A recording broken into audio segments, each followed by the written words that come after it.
تو اس لحاظ سے خاتون جنت کا آپ کی بیٹیوں میں سے مقام ہے کہ آپ کو جو سب سے زیادہ بیٹیوں میں پیاری بیٹی ہے وہ خاتون جنت ہے۔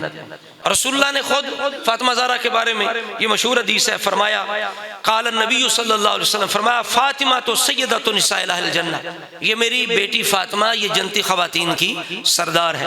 اسی طرح ایک اور موقع پر جب علی المرتشر خدا نے ابو جہل کی بیٹی سے نکاح کرنے کا ارادہ کیا حضرت علی نے، تو رسول اللہ کو یہ بات اچھی نہ لگی اور آپ نے ناراضگی کا اظہار کیا اور آپ ممبر پہ بیٹھ گئے۔ ممبر پہ بیٹھ کے آپ نے کہا مجھے پتا چلا ہے کہ علی ابو جہل کی بیٹی سے نکاح کا ارادہ کرتا ہے، تو یہ ممکن نہیں ہے، میری بیٹی کے ہوتے ہوئے علی کسی اور کی بیٹی کے ساتھ نکاح، یہ بخاری شریف کے اندر روایت موجود ہے۔ بلکہ فاطمہ زہرا رسول اللہ کے پاس چلی گئیں، بتایا جا کے کہ علی یہ ارادہ رکھتے ہیں۔ رسول اللہ غصے کے اندر آئے اور آپ نے غضب کے اندر آ کر منبر پہ بیٹھ کے صحابہ میں اپنی بیٹی کی اس مقام کا اعلان کیا اور کہا فاطمہ تو بدأت منی، فاطمہ میرا ٹکڑا ہے، فاطمہ میرا ٹکڑا، فمن ابغضها ابغضنی، جو اس سے چیز ناراض کرتی ہے وہ مجھے بھی ناراض کرتی ہے، جو اس سے اذیت دیتی ہے مجھے بھی اذیت دیتی ہے۔ تو علی المرتشر خدا نے اس کا معاملہ ترک کر دیا اور جب تک فاطمہ زہرا حیات رہی آپ نے کسی اور خاتون سے نکاح، جبکہ اسلام کہتا ہے کہ 4 عورتوں سے ایک وقت میں نکاح بولو، لیکن فاطمہ زہرا کی یہ خصوصیت تھی کہ رسول اللہ چاہتے تھے کہ ایسا نہ ہو کہ کسی دوسری عورت کی وجہ سے، خاتون کی وجہ سے میری بیٹی کو اذیت پہنچے، گھر میں پریشانی بنے، تو آپ نے منع کر دیا کہ فاطمہ کے ہوتے ہوئے کسی اور سے نکاح کرنا تیرے لیے جائز نہیں ہے۔ اچھا اب دیکھیے کس قدر اما عائشہ صدیقہ رضی اللہ تعالی عنہا ان کی عظمت اور شان کو بیان کرتی ہے۔ جس طرح امام حسن مجتبیٰ کو اپنے نانا کی صورت عطا فرمائی کہ ابو بکر صدیق دیکھ کے کہتے ہیں کہ حسن تو اپنے باپ علی کی طرح نہیں ہے بلکہ اپنے نانے نبی کی طرح ہے۔ اب حضور کی اولاد میں سے، رسول اللہ کی اولاد میں سے جو آپ کی اولاد سب سے زیادہ رسول اللہ کی طرح تھی وہ فاطمہ زہرا ہے۔ اس چیز کو بیان کس نے کیا ہے، امت تک یہ فضیلت کس نے پہنچائی ہے کہ رسول اللہ کس قدر فاطمہ زہرا سے محبت کیا کرتے تھے، کس قدر راز کی بات کی، وصال سے پہلے کون سی راز کی بات کی، وہ امت تک کس نے پہنچایا، اور خاتون جنت کس قدر مشابہت رکھتی تھی رسول اللہ سے، اس کو امت تک کس نے پہنچایا، کسی اور ہستی نے نہیں پہنچایا، مومنوں کی ماں اما عائشہ صدیقہ بنت صدیق نے پہنچایا۔ یعنی یہ لوگ آپس میں اس قدر محبت کرتے ہیں کہ اس قدر باریکی سے اور باریک بینی کے ساتھ ایک دوسرے کی شکل و صورت دیکھ کے، اس کا اٹھنا بیٹھنا دیکھ کے، اس کی گفتار دیکھ کے، رفتار دیکھ کے، اتنی باریکی کے ساتھ جس ہستی نے امت تا خاتون جنت کی یہ شان عظمت پہنچائی، اس ہستی کا نام اما عائشہ صدیقہ ہے۔ اور ایک تو وہ جو آیت ہے انما یرید اللہ لیذھب عنکم الرجس اہل البیت ویطہرکم تطہیرا، یہ جب نازل ہوئی تو یہاں ذکر کس کا ہے، ازواج مطہرات کا، لیکن اس میں شامل حضور کا سارا خاندان ہے، اپنی اپنی شان عظمت کے والے سے سب اس کے اندر شامل ہے۔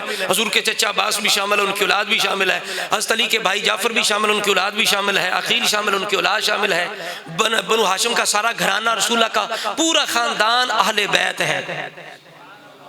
رسول اللہ کے ارشاد کے ساتھ، امت کے فیصلے کے ساتھ، لغت کی روشنی میں، عرف کی روشنی میں کہ بندے کا گھرانہ، بندے کے گھر والے اہل بیت ہوتے ہیں، لہذا اہل سنت مقید نہیں کرتے چند ہستیوں کے ساتھ کہ فلاں اہل بیت ہے فلاں نہیں، بلکہ حضور کا سارا گھرانہ اپنے اپنے مقام کے لحاظ سے بولی اہل بیت ہے۔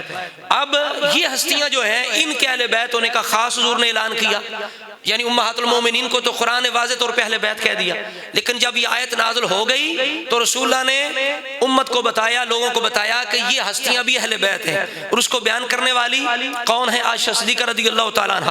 قالت عائشہ تو خرج النبی صلی اللہ علیہ وسلم غداتن، رسول اللہ صبح کے وقت میرے پاس سے نکلے، علیہ مرتن مرخل، آپ پر اونٹوں کے نقش و نگار بنی ہوئی چادر ہے، من شعر الاسود، جاء الحسن بن علی فادخلہ، امام حسن آئے، رسول اللہ نے اس چادر میں داخل کر لیا، ثم جاء الحسین فداخل معه، حسین انہیں بھی داخل کر لیا، ثم جاءت فاطمہ فادخلها، فاطمہ انہیں بھی رسول اللہ نے چادر میں داخل کر لیا، ثم جاء علی فادخلہ، علی آئے انہیں بھی رسول اللہ نے چادر میں داخل کر لیا، ثم قال، پھر رسول اللہ نے اس آیت کی تلاوت کی، انما یرید اللہ لیذھب عنکم الرجس اہل البیت ویطہرکم تطہیرا۔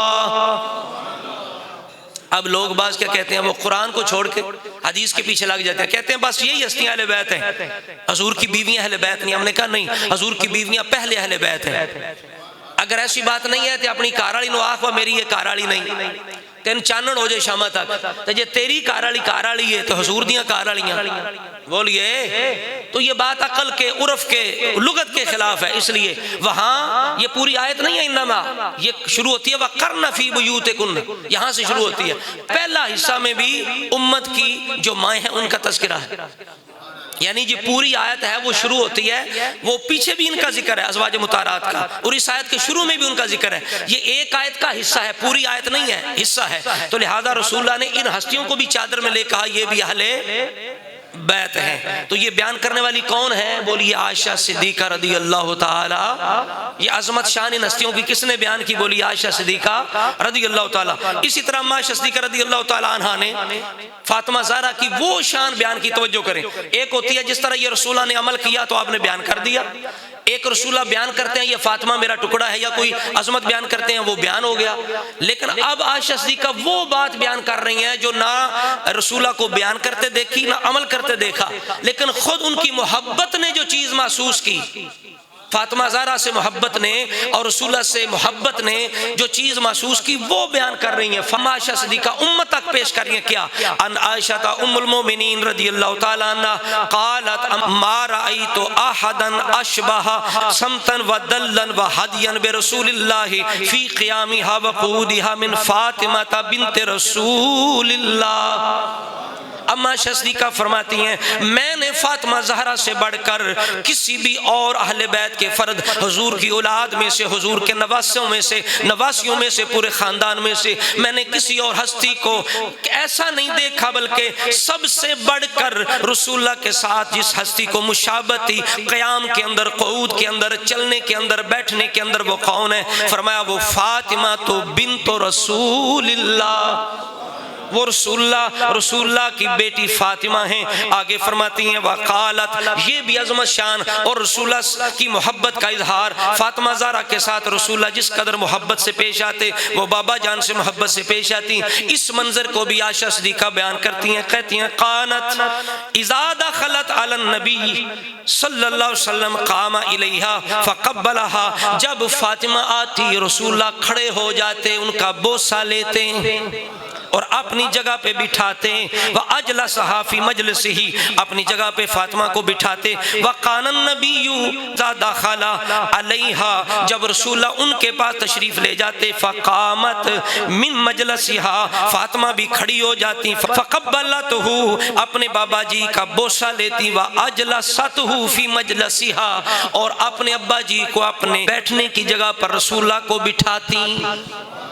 یہ بیان کرنے والا کون ہے؟ عائشہ صدیقہ۔ سارے بولے کون؟ عائشہ صدیقہ، صدیق اکبر کی شہزادی، رسول اللہ کی محبوبہ زوجہ رضی اللہ تعالی عنہا، یہ فاطمہ زہرا کی اس عظمت اور شان کو بیان کر رہی ہیں۔ اب بتائیے جس کے دل میں تھوڑا سا بھی کسی کے لیے بغض ہو وہ ایسی چیز بیان کر سکتا؟ بولیے، وہ تو یہ بھی بیان نہیں کرتا کہ کسی نے کیا کہا ہے، اور یہ کہا بھی کسی نے، یہ تو خود محسوس کر رہی ہیں۔ یہ خاص بات ہے، اس کے اندر باریک ایک چیز ہے کہ یہ خود جو محسوس کر رہی ہیں اپنی محبت کے ساتھ۔ دیکھیں نا، جس سے محبت ہوتی ہے تو بندہ غور کے ساتھ اسے دیکھتا ہے، اس کی اداؤں میں غور کرتا ہے، اس کے اٹھنے بیٹھنے میں غور کرتا ہے۔ تو یہ اتنے غور کے ساتھ عائشہ صدیقہ فاطمہ زہرا کو دیکھتی کہ انہیں محسوس ہوتا ہے جیسے جب فاطمہ زہرا اٹھتی تو عائشہ پاک محسوس کرتی رسول اللہ قیام فرما رہے ہیں، جب بیٹھتی تو لگتا رسول اللہ تشریف فرما رہے ہیں، جب گفتگو کرتی لگتا رسول اللہ بول رہے ہیں۔ تو یہ محسوس کرنے والی کون ہے؟ بولیے عائشہ صدیقہ رضی اللہ تعالیٰ عنہ۔ یہ آخری حدیث مبارکہ سنیے، اس کو بیان کرنے والی بھی اما عائشہ صدیقہ ہیں۔ یہ اس وقت کی بات ہے جب رسول اللہ دنیا سے جانے لگے، آپ نے اپنی بیٹی سے راز کی بات کی، بلکہ 2 راز کی باتیں کی۔ کتنی؟ 2 باتیں جو راز کی وہ امت تک نہ پہنچتی، وہ امت تک نہ پہنچتی۔ اگر اما عائشہ صدیقہ یہ سوال نہ کرتی، امت تک نہ پہنچاتی، یہ امت تک پہنچانے والی خود عائشہ صدیقہ ہیں اور پوچھنے والی عائشہ صدیقہ ہیں۔ بلکہ جب پوچھا گیا تو فاطمہ زہرا نے پہلے نہیں بتائیں، بلکہ راز رکھنا چاہیے۔ جب اصرار کیا گیا کہ آپ ضرور بتائیں، اس وقت فاطمہ زہرا نے اظہار کیا۔ وہ باتیں کیا ہیں؟ عن عائشہ رضی اللہ تعالیٰ عنہ قالت دعا النبی فاطمہ ابنتہ فی شقواہ الذی قبض فیہا، رسول اللہ نے اپنے مرض وصال کے اندر اپنی شہزادی فاطمہ زہرا کو بلایا، جب وہ آ گئیں فَسَارَهَا بِشَيْءٍ، آپ نے راز کی کوئی بات کی، فَبَكَتْ، فاطمہ زہرا سن کے رونے لگ گئیں، ثُمَّ دَعَاهَا، دوبارہ بلایا، فَسَارَهَا، پھر دوبارہ راز کی بات کی، فَضَحِكَتْ، اب فاطمہ زہرا ہنسنے لگ گئیں، پہلے رونے لگ گئیں اب ہنسنے لگ گئیں، قالت، اما صدیقہ فرماتی ہیں فسألتها عن ذلك، ہم نے فاطمہ زہرا سے پوچھا بتائیے رسول اللہ نے پہلے کون سی بات کی آپ رونے لگ گئیں، دوبارہ کیا بات کی آپ ہنسنے لگ گئیں؟ قالت، فقالت، فاطمہ زہرا فرمانے لگیں سأرنی النبی صلی اللہ علیہ وسلم فأخبرنی، رسول اللہ نے مجھے خبر دی، جس یہ جو مرض میرے اس وقت مرض ہے میں اسی مرض میں دنیا سے چلا جاؤں گا، اسی بیماری کے اندر میں دنیا سے انتقال کر جاؤں گا، فبقیتو، میں رونے لگ گئی، ثم سارنی، دوبارہ رسول اللہ نے مجھے دوبارہ بات کی، فاخبرنی، مجھے خبر دی، انی اول اہل بیتہ اتبعہ، گھر والوں سے اہل بیت میں سے سب سے پہلے جو رسول اللہ کے پیچھے جائے گا وہ میں ہوں گی، فضحکتو، تو میں ہنسنے لگ گئی، کیا بات سنی تو ہنسنے لگ گئی، یہ بڑی خاص بات ہے۔ ہم موت کو کیا سمجھتے ہیں؟ ہم موت کو ایک مصیبت سمجھتے ہیں، ڈراؤنی چیز سمجھتے ہیں، حقیقت کے لیے موت مومن کے لیے ڈراؤنی چیز نہیں، بلکہ اللہ تعالیٰ کی نعمتوں کی طرف، دائمی نعمتوں کی طرف جانے کا ایک راستہ ہے، ایک دروازہ ہے، ایک پل ہے، جیسے بزرگ فرماتے ہیں الموت جسر، موت پل ہے، یوصل الحبیب الی الحبیب، جو محبوب کو محبوب کے ساتھ جوڑ دیتی۔ اصل میں موت جو ہے یہ چونکہ یہ دنیا کیا ہے، مومن کے لیے قید خانہ ہے، کافر کے لیے جنت ہے، مومنوں کے لیے قید خانہ ہے۔ اب بتائیے جب قید خانے سے بندہ بری ہوتا ہے، جان چھوٹتی ہے، تو بندہ پریشان ہوتا ہے یا خوش ہوتا ہے؟ اور خاندانے والے بھی خوش ہوتے ہیں، دوست احباب خوش ہو، لوگ مٹھائیاں تقسیم کرتے ہیں، فلاں کو اللہ نے رہائی عطا فرمائی ہے۔ تو اسی طرح جب بندہ مومن اس جہان سے آزادی پاتا ہے تو اس لیے بزرگوں کے وصال کو ہم کیا کہتے ہیں؟ عرس، بولے کیا کہتے ہیں؟ شادی کو عرس کہتے ہیں، عربی کے اندر شادی کو عرس کہتے ہیں، یعنی خوشی کو۔ تو بزرگوں کی خوشی ہوتی ہے، شادی ہوتی ہے کہ ان کی ملاقات اپنے محبوب پروردگار سے ہوتی ہے۔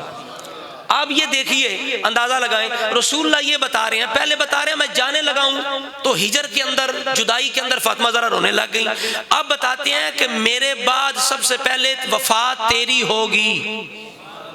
اب یہ ہمارے جیسا کوئی بندہ ہو تو ہم گھبرا جاتے ہیں، کوئی ڈاکٹر ہی کہہ دیتے ہیں کینسر ہو گیا ہے، تو جنہیں نہیں مرنا اونجی مر جائے گا، اونجی مر جائے گا، سو میں نے کینسر ہو گیا، بلڈ کینسر ہو گیا، اونجی مر جائے گا شولا۔ تو فاطمہ زہرا کو رسول اللہ بتا رہے ہیں بیٹی میرے بعد تو میرے پاس پہلے آنے والی ہے۔ اب دیکھیے فاطمہ زہرا کا ایمان دیکھیں اور رسول اللہ سے محبت دیکھیں، اور اگلی جو اللہ کے ہاں نعمتیں ان پر ایمان دیکھیں، بجائے اس کے کہ آپ ایک دفعہ گھبرا جاتی، نہیں گھبرائی نہیں، فرمایا فضحکتو، میں نے جب یہ سنا کہ رسول اللہ کے بعد اہل بیت میں سے میرا وصال ہوگا تو میں اس پر ہنس پڑی، میں اس پر خوش ہو گئی۔ تو اب بتائیے یہ جو شانیں ہیں، عظمتیں ہیں، امت تک پیش کرنے والا کون ہے؟ یہ خود ازواج مطہرات میں سے ام المومنین عائشہ صدیقہ ہیں۔ بات ختم ہوگی حضرات گرامی قدر۔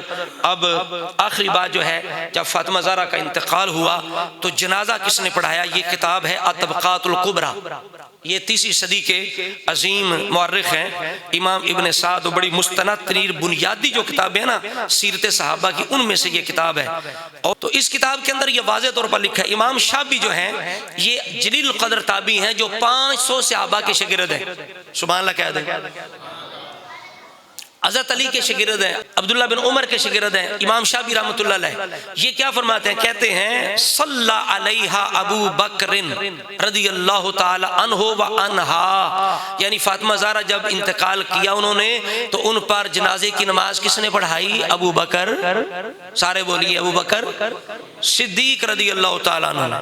اور اسی طرح حماد بن ابراہیم ہے، وہ کہتے ہیں صلی ابو بکر الصدیق علی فاطمہ بنت رسول اللہ فقبر علیہا اربعا، کہ حضرت ابو بکر صدیق نے رسول اللہ کی بیٹی فاطمہ پر نماز پڑھائی، فقبر علیہا اربعا، 4 تکبیروں کے ساتھ۔ کتنی تکبیروں کے ساتھ؟ لہٰذا پتہ چلا کہ فاطمہ زہرا رضی اللہ تعالی عنہا کے، کیونکہ آپ مسجد نبوی کے امام تھے اور حضرت علی، امام حسن، امام حسین کہاں نماز پڑھتے تھے؟ بولیے مسجد نبی کے اندر۔ اور خاص بات یہ ہے جب فاطمہ زہرا بیمار ہوئی نا، تو یعنی مرض وصال کے اندر جس خاتون نے، حالانکہ اہل بیت کی بھی عورتیں تھیں، صحابہ کی بھی عورتیں تھیں، ان ساری خواتین میں سے، صحابیات اور تابعیات میں سے جس خاتون نے سیدہ زہرا کے وصال کی جو بیماری ہے اس میں تیمارداری کی، خدمت کی، اس بی بی کا نام ہے اسماء بنت امیس۔ اسماء بنت امیس جو اس وقت زوجہ تھیں سیدنا صدیق اکبر رضی اللہ تعالی عنہ کی۔